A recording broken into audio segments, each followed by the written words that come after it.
D'après vous, quel est le plus grand bien sur cette terre? Vous reconnaissez là? Ça, c'est le château de Versailles. Si vous aviez énormément d'argent, qu'en feriez-vous? Je dis bien énormément, hein.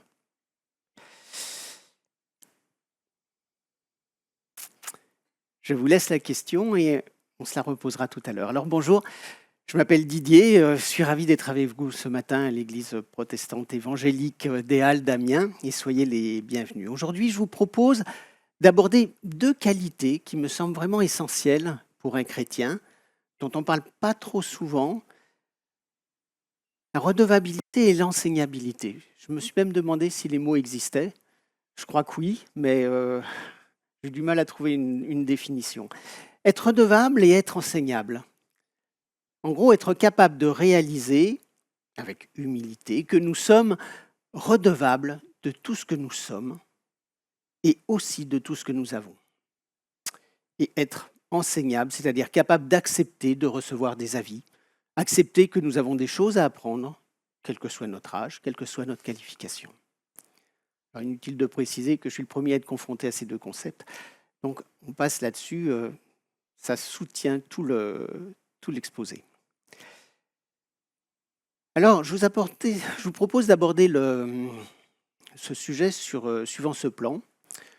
Je suis, j'existe, je réalise que je suis grâce aux autres. Et qui sont ces autres qui me permettent d'exister? De qui suis-je redevable? Et comment l'être? Comment être redevable? Et dans ces deux concepts, il y a un point commun à la redevabilité, à l'enseignabilité, c'est l'humilité. Humilité dans un monde en perte de repères. Alors, pourquoi être enseignable et quelles sont les limites acceptables? C'est sûr qu'en 25 minutes, ça va être un petit peu compliqué de tout traiter, mais je voudrais juste attirer votre attention sur des points qui me semblent vraiment essentiels pour des organisations, pour des groupements de chrétiens comme une église ou pour une association comme le Feu. Alors pour ceux qui ne connaissent pas, le Feu, c'est le foyer évangélique universitaire. C'est une association qui permet aux étudiants amiénois, mais ça existe dans une douzaine de villes en France, donc qui permet aux étudiants de se rencontrer, de réfléchir sur des points qui sont absolument essentiels pour la construction de leur vie. Et donc, est à disposition, c'est juste là à côté de la cathédrale. Alors ici, sur la photo, j'imagine que l'arbre est redevable à celui qui l'a arrosé. Une manière comme une autre de voir les choses. Comme nous pouvons l'être à quelqu'un qui nous a enseigné, éduqué ou accompagné. Et puis l'enfant, lui, accepte l'aide pour lui apprendre à faire du vélo. Il accepte d'être accompagné pour atteindre l'équilibre, pour enfin pouvoir s'élancer seul. Ce ne sont ni le hasard, ni la chance qui me font grandir. Les circonstances, les différentes rencontres me permettent d'évoluer. Je suis accompagné, guidé. Nous grandissons dans tous les domaines grâce aux autres. Et à Dieu, qui est toujours à nos côtés. Même si parfois on l'oublie, on l'ignore. Mais j'ai été accepté. J'ai été choisi par Jésus-Christ. Et comme lui qui est soumis au Père, comme le Saint-Esprit qui est soumis au Fils, eh bien, moi je suis soumis à Jésus-Christ et redevable. Car rien ne vient de moi. Et c'est par la grâce que je suis acceptable par Dieu. Merci Daniel d'avoir abordé le sujet tout à l'heure. C'est une belle présentation. Et seulement par la grâce, cette grâce, ce don gratuit de Dieu qui m'accepte tel que je suis. Grâce à Jésus-Christ qui a tout fait pour me permettre d'être en lien avec le Dieu Tout-Puissant. Vous vous souvenez, Dieu est pur et notre état de pécheur est totalement incompatible avec sa pureté. Et donc, on est totalement opposé à Dieu. Et ça nous empêche, ce péché nous empêche de bénéficier de cette grâce. Alors le sacrifice de Jésus à la croix, pour rétablir le lien entre l'humanité et Dieu qui avait été perdu, permet de bénéficier à nouveau de ce lien, de cette nouvelle alliance avec Dieu, de cette bonne nouvelle, qui nous assure que chacun peut à nouveau bénéficier des bienfaits de Dieu, aujourd'hui et pour l'éternité. On en dira un mot tout à l'heure. Et c'est pour cela que je dois être reconnaissant à Dieu, redevable à Dieu, soumis à Dieu. mais aussi redevable à l'Église. Si on prend Hébreux 10, 24, 25, alors Hébreux, c'est souvent on prend les 3 premières lettres du livre et puis on s'arrange pour faire un résumé dans la Bible. 10, c'est le chapitre, 24, 25, c'est les versets. Donc, si vous prenez votre Bible, vous prenez la lettre aux Hébreux, vous allez au chapitre 10 et les versets 24-25 vous permettent de relire ceci. « Et veillons les uns sur les autres pour nous encourager mutuellement à l'amour et à la pratique du bien. Ne prenons pas, comme certains, l'habitude de délaisser nos réunions. Au contraire, encourageons-nous mutuellement, et cela d'autant plus que vous voyez se rapprocher le jour du Seigneur. » On est aussi redevable à nos enseignants, aux anciens, à ceux qui sont plus âgés, pas seulement dans la foi. Obéissez à vos conducteurs, ça c'est dans Hébreux 13, 17. Et soumettez-vous à eux car ils veillent constamment sur vous en sachant qu'ils devront un jour rendre compte à Dieu de leur service. Qu'ils puissent aussi s'acquitter de leurs tâches avec joie et non pas en gémissant, ce qui ne vous serait d'aucun avantage. Et aussi aux associations qui nous ont portés, aux écoles, aux facs, églises, tous ceux qui nous ont guidés, même si parfois cela nous a demandé un effort et même nous a révoltés. Ce n'est pas toujours facile d'avoir l'humilité de comprendre l'autre et même d'apprendre de l'autre. Ainsi, puisque Dieu vous a choisi pour lui appartenir et qu'il vous aime, revêtez-vous d'ardente bonté, de bienveillance, d'humilité, de douceur, de patience. Supportez-vous les uns les autres. Et si l'un de vous a quelque chose à reprocher à un autre, eh bien, pardonnez mutuellement. Le Seigneur vous a pardonné, vous aussi, pardonnez-vous de la même manière. Et par-dessus tout cela, revêtez-vous de l'amour qui est le lien par excellence. Que la paix instaurée par le Christ gouverne vos décisions. C'est dans Colossiens au chapitre 3, versets 12 à 15. Il y a un truc important peut-être à relire. Supportez-vous les uns les autres. Et si l'un de vous a quelque chose à reprocher à un autre, pardonnez-vous mutuellement. Le Seigneur vous a pardonné, vous aussi, pardonnez-vous de la même manière. Alors comment être redevable ? En remerciant, en reconnaissant ce que Dieu et les autres nous ont apporté. Mais en pratique, ça peut être aussi en partageant son savoir, ses expériences, peut-être aussi ses galères, ses joies, et puis aussi ses biens, en partageant sa maison, avec l'hospitalité, en accueillant les autres, parfois en partageant ses amis pour pouvoir exprimer sa foi. Et quelle belle occupation de partager sa foi avec ceux qui sont en recherche. Et tout ça avec humilité. Aidez-vous les uns les autres et apportez vos fardeaux. De cette manière, vous accomplirez la loi du Christ. C'est dans Galates, au chapitre 6, verset 2. On reviendra dessus, mais abordons maintenant l'enseignabilité. On est à une époque de perte de repères. Le savoir n'appartient plus à celui qui détient l'autorité. On va le dire dans l'autre sens, si vous voulez, ce sera peut-être plus simple. Ce n'est pas parce que vous détenez une autorité que vous en savez plus que les autres. C'est un petit peu incohérent, mais c'est comme ça. La société est comme ça. Et le savoir, la connaissance, n'appartiennent plus à des personnes en particulier. L'humaniste d'il y a quelques siècles, qui pouvait savoir quasiment tout sur tout, dans de très nombreux domaines, maîtrisait, on pourrait presque dire dominait la connaissance de l'époque. Maintenant, cet humaniste, il ne détient plus le savoir, même si je conçois qu'il est illusoire d'imaginer de connaître tout, quel que soit le domaine et même quelle que soit l'époque. Via Internet, le savoir est accessible quasiment à tous. L'intelligence artificielle fait croire qu'il est inutile de savoir puisque la connaissance est accessible. Je peux même imaginer que je peux transmettre un savoir que je ne maîtrise même pas. C'est surprenant quand même. Un peu le complexe du perroquet, vous savez, qui laisse penser à celui qui ne pense pas qu'il sait parce qu'il dit. Je le reprends. Ce complexe qui laisse penser à celui qui ne pense pas qu'il sait parce qu'il dit.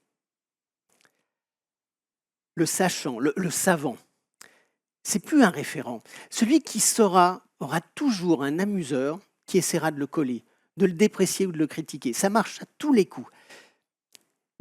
Ceux qui savent ont l'humilité d'écouter et de réfléchir avant de parler. Ceux qui ne savent pas vocifèrent sur les réseaux et imposent leur avis à force de certitude et d'absence de réflexion. Ce n'est pas une critique des réseaux, c'est une critique de ce que nous en faisons. Et peut-être que moins on a de connaissances, moins on a de conscience de ce qu'est la connaissance ou le savoir. Alors, quel est mon référent ? Quel est le référent ? Sur quoi on peut baser l'autorité, si ce n'est pas sur le savoir ? On peut réfléchir autrement. Pourquoi être enseignable ? On le voit sous un autre angle. Pour mieux appréhender notre environnement, mieux le connaître, mais mieux se connaître. Et comment savoir où se trouve la connaissance, puisque ce n'est plus elle qui va permettre l'autorité. Donc, enseignable par qui et pourquoi ? Est-ce que je dois être ouvert à l'autre au point qu'il puisse me permettre d'accéder au savoir ? Puis-je être sans savoir ? Être en tant qu'humain nécessite une réflexion. Cela demande de la sagesse, et en particulier la sagesse d'accepter que l'autre soit différent de moi, ne soit pas un clone de moi-même, qui ne serait là que pour me flatter et me complaire dans mon existant. Mais un autre différent, au point de pouvoir m'apporter une aide à évoluer, et il faut alors, à ce moment, accepter le regard de l'autre et son avis. Et c'est là que l'humilité rentre en jeu. Force de ma suffisance, je ne suis pas, fort de ma suffisance, je ne suis pas enseignable. Par contre, conscient de mon insuffisance, je ressens le besoin de l'autre. Et mon égocentrisme n'est plus mon mode de fonctionnement et laisse la place à l'humilité et à la conscience de mes limites. Sur le plan spirituel, il faut s'abaisser pour prendre conscience que nous avons véritablement besoin de mieux connaître Dieu, ou tout simplement, si nous sommes au début de notre interrogation, de notre cheminement vers la spiritualité, de faire connaissance avec Dieu.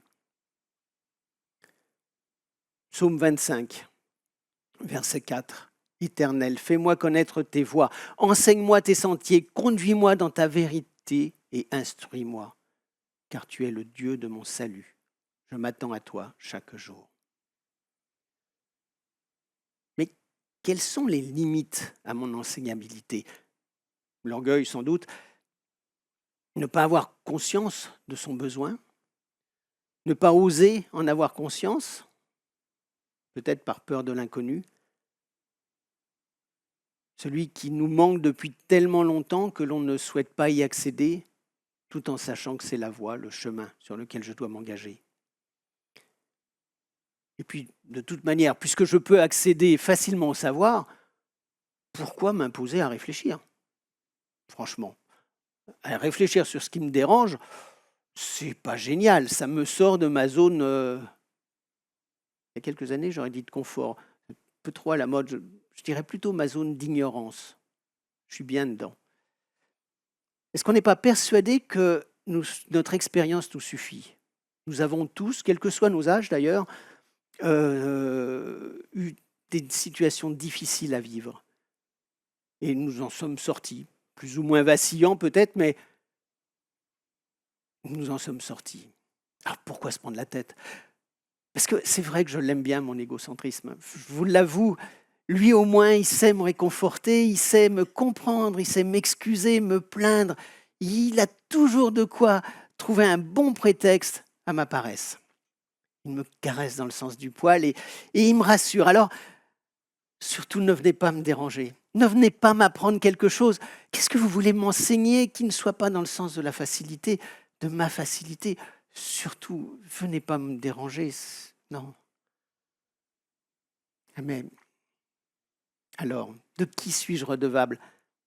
Alors, nous sommes dans une église. Alors, si je vous dis de Dieu, a priori, je ne vais pas me faire lyncher. Mais qu'est-ce que cela va changer Qu'est-ce que cela doit changer dans ma vie? Si en sortant de cette salle tout à l'heure, quelqu'un me sauve la vie en risquant la sienne, j'espère franchement que je le remercierai, moi si je suis en état, mais après j'essaierai de le retrouver, et bien, je serai redevable de cette personne. Et moi je sais que Jésus-Christ non seulement a risqué sa vie pour moi, mais il est mort pour moi, pour toi, pour chacun d'entre nous, alors que je ne le connaissais pas encore. Mais lui m'aimait déjà. Incroyable quand même. Peut-être n'en êtes-vous pas certain. Peut-être avez-vous des doutes sur ce qui semble évident, ce qui me semble évident. Alors c'est le moment d'accepter d'être enseigné et d'être enseignable. Alors, de qui suis-je redevable? Peut-être de ce prof qui a passé un temps fou à essayer de m'expliquer quelque chose, à me faire comprendre son cours, de mes parents bien évidemment, qui, quels qu'ils soient, malgré toutes leurs erreurs, toutes leurs je ne sais pas comment on pourrait dire ça, de leur maladresse peut-être, mais ont essayé de me faire comprendre ce qui leur semblait utile et voire indispensable.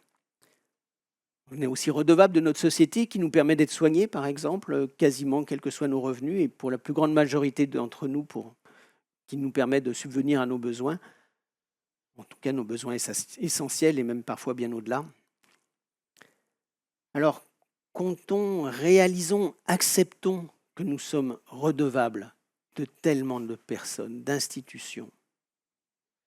Et avec cette même humilité, acceptons d'être enseignés par les anciens, mais parfois aussi par les plus simples d'entre nous et les plus jeunes. Ils ont des trésors en eux insoupçonnés.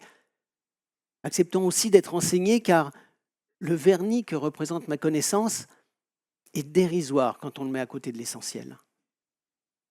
Que Dieu nous donne la sagesse d'accepter que l'autre a quelque chose à m'apprendre et qu'il y a des choses que je sais, mais il y en a tellement plus que j'ignore.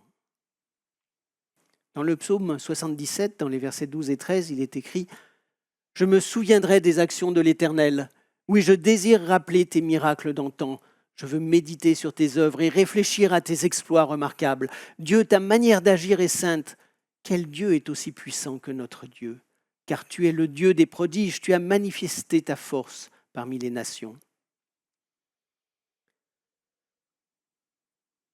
Alors si vous aviez énormément d'argent, de qui seriez-vous redevable?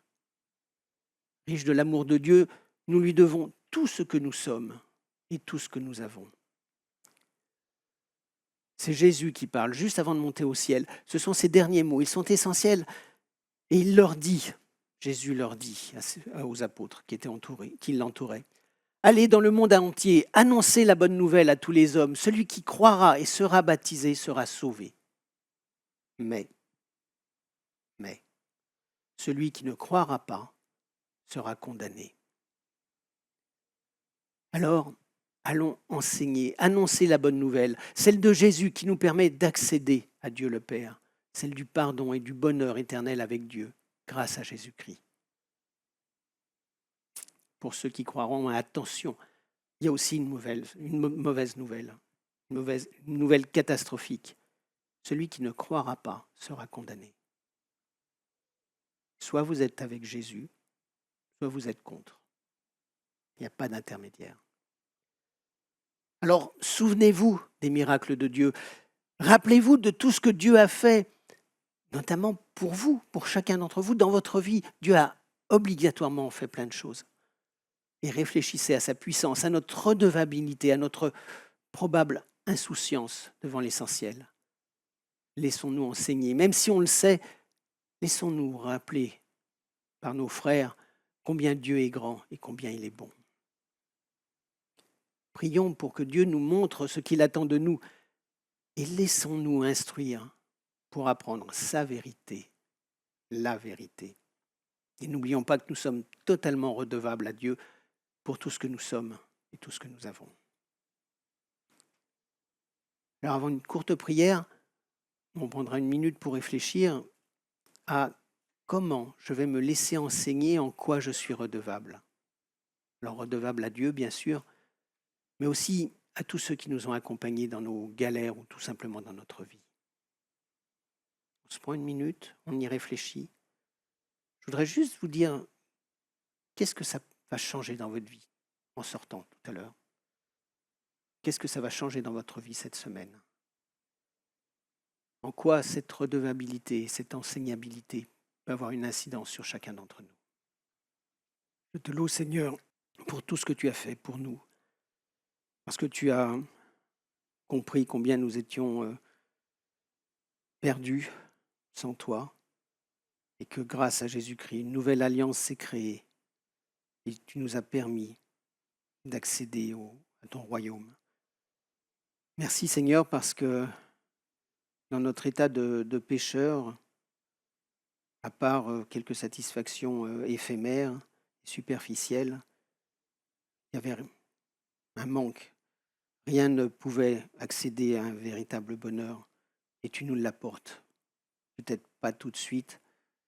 Nous aurons en tant que pécheurs encore des galères et des difficultés, mais nous savons que à partir du moment où on t'accepte, à partir du moment où on choisit que tu es notre référence, et que vraiment on essaye de le vivre, on sait, Seigneur, que tu es avec nous et que tu nous guides et que tu nous accompagnes tous les jours. Merci, Seigneur, de nous accompagner dans notre humilité pour comprendre, pour accepter ton message, ta volonté pour chacun d'entre nous. Merci, Seigneur, aussi de nous laisser enseigner, de nous laisser guider pour ta parole et ce que tu, encore une fois, attends de nous. Amen.